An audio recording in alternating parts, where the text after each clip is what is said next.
Alright, today I'm working a few more questions out of Chapter 2, and conveniently for us, they told us what's on a basketball team. We have 2 guards, 2 forwards, and a center, evidently. And on the question I have 4 centers, 4 guards, 5 forwards, and we have one ex-player who can play either a guard or a forward, so he can play whichever one. So what I chose to do on this problem is I chose to, first off, I'm going to calculate how many different lineups I have. So lineup X. And so this is going to be, combinations because order doesn't matter on this. And I have 4 centers. Combination, I'm going to need 1 times I have 4 guards. Combination, and I'm going to choose 2. I have 5 forwards. Combination, and I'm going to choose 2 again. And when I crunch those numbers using my handy dandy calculator, I get 240. The next thing I'm going to do is do my lineup, but with X being, let's say, a guard. So I'm going to need my center, and there are 4 of those guys, choosing 1.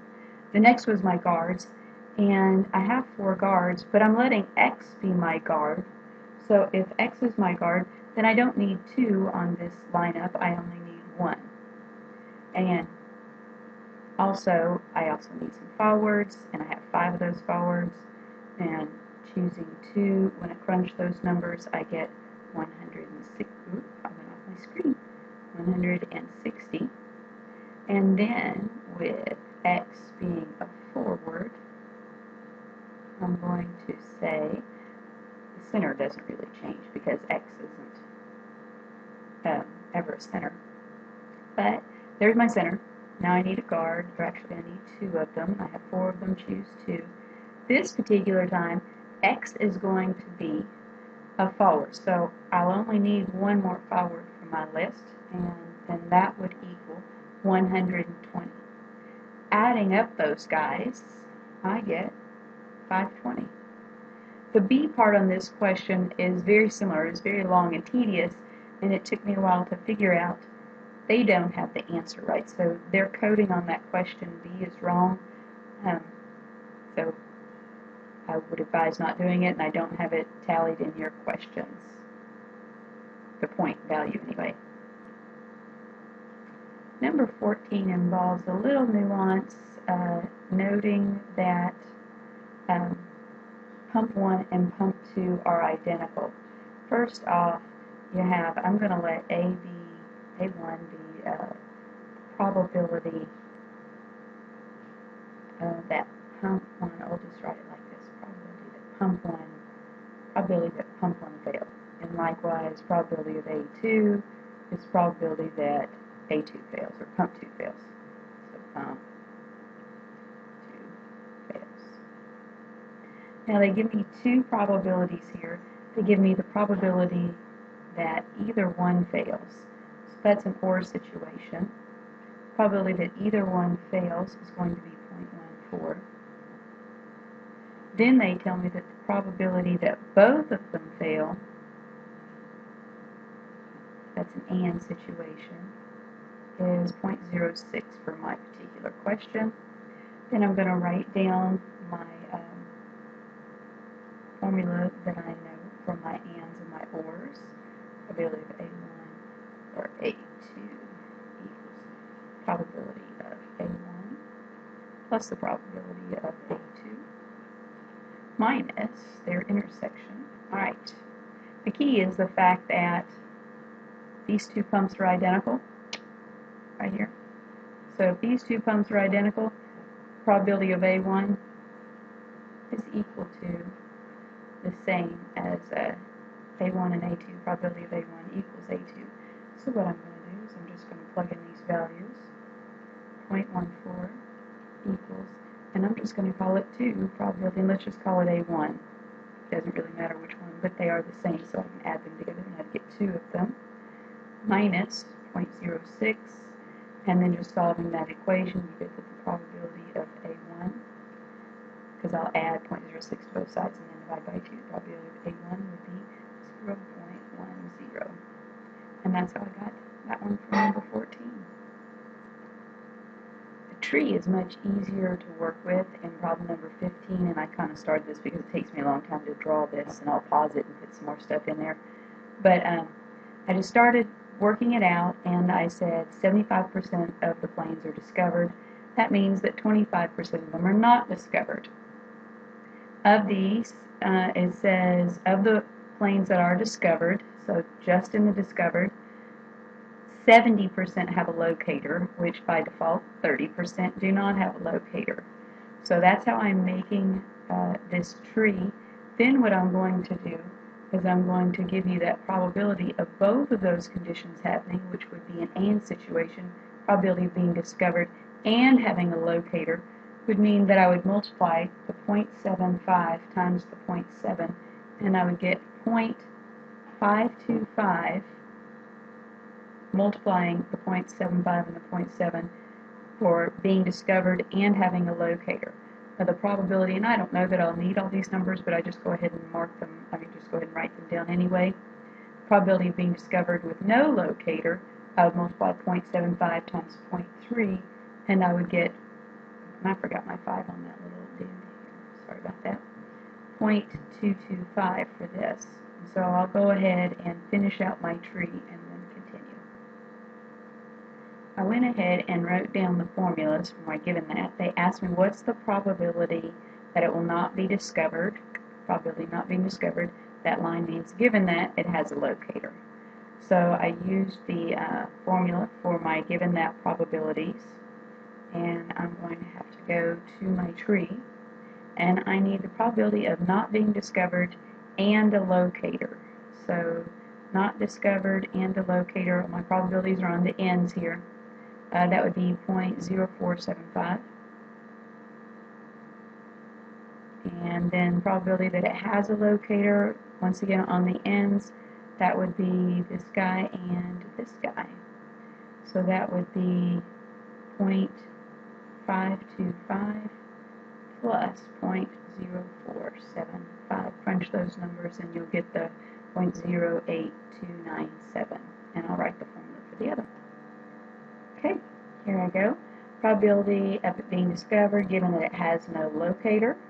I wrote down the formula for my given that probability. So I need to find the probability of being discovered and no locator. So discovered, no locator, there he is on the end here, 0.225. And then on the bottom, probability of no locator, that would be this guy and this guy. So add those two down on the bottom. Probability of no locator, and crunch the numbers, and that's how I got the 0.5263. Alright, I started my tree for this one because it is also much easier to solve with a tree, and what I did was I broke it up into 0 defective, 1 defective, and 2 defective. Now, not only do we have to worry about how many defective are in a batch, then we're going to take 2 of those out to make a sample.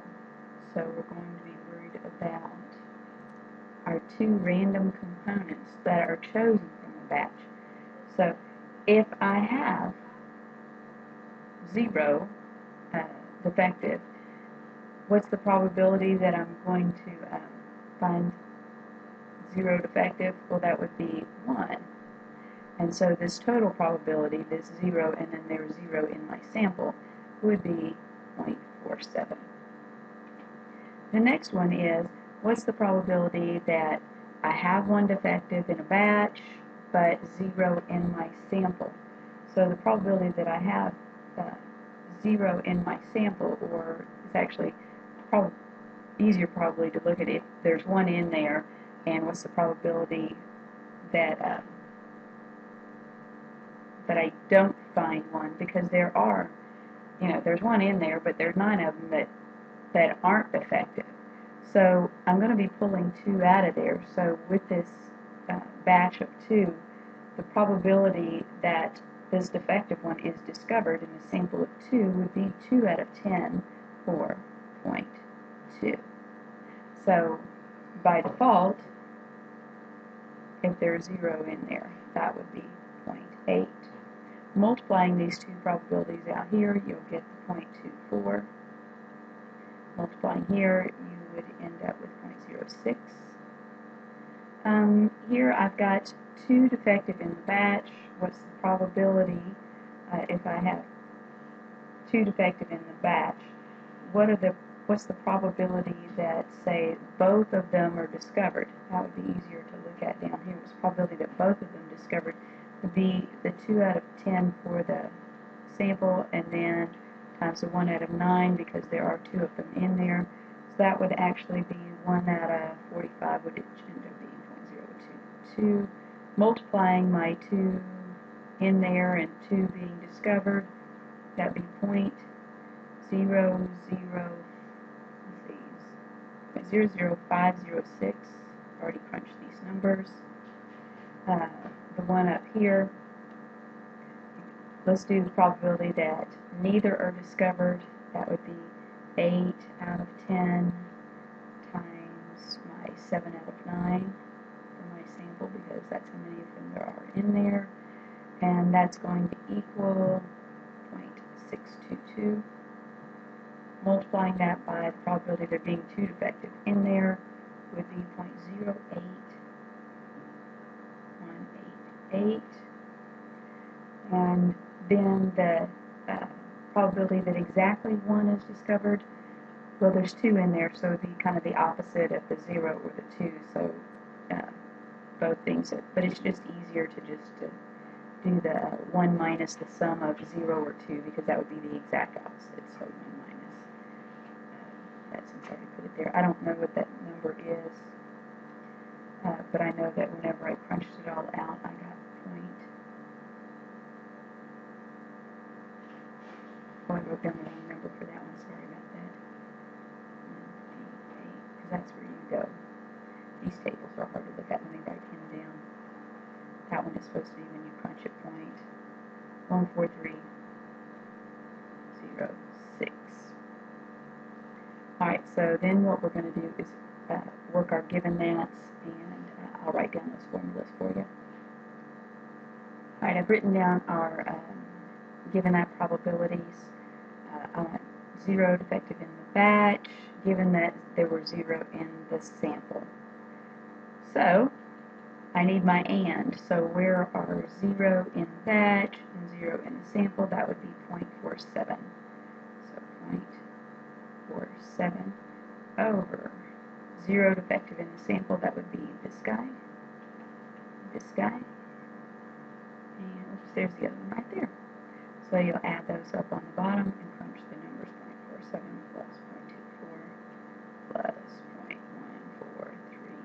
0.14306. Crunch the numbers and you'll get what's up there.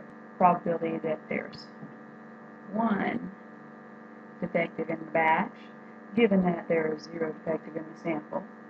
And so then I need 1 defective in the batch, and I believe it's still, the denominator stays the same, so the only thing that changes for this one, this would just be your 0.24.